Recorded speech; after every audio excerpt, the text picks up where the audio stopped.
So one of the couple of questions that came up in the break that I'd like to answer before anything else, and that is, I mentioned it when we were having lunch here, that I have one of my favorite clients that I have is someone that lives in New Mexico, and when I see him,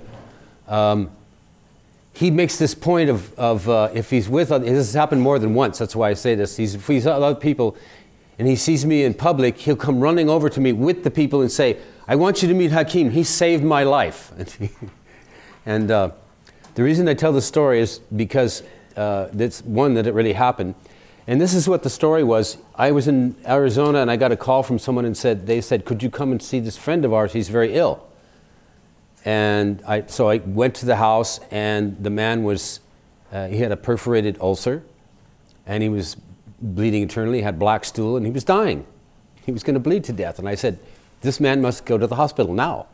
And they said, no, we don't believe in hospitals. We want to treat him naturally, so is there anything you can do? I said, now, get him to the hospital now. They refused. I had to leave, and I had to go out and find a phone booth and call an ambulance to save his life. So the point I'm making there, and the point I'm making is it was not, the only thing part that I took in saving his life was not in knowing anything about natural medicine. It was realizing that this man was going to die if he didn't get attention, and that Allah's rahmah is in all things, including the antibiotic, including the emergency ward at the hospital, including the MD that has gone to medical school and so forth. And we must not shut that out.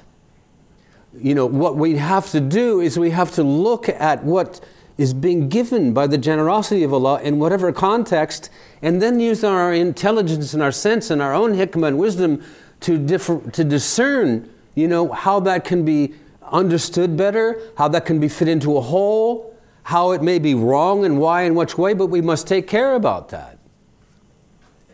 Like I said before, my friends who are in the mainstream medicine are more vociferous critics of their system than I am. I'm much gentler with it, in some ways. Okay? And I'll tell you, if you do not do that, Allah, and you're practicing medicine, Allah, if you're fortunate, will test you on that. You know, to see, okay, you know, don't be arrogant about what you know or don't know. You could hear. It will give you a hard lesson.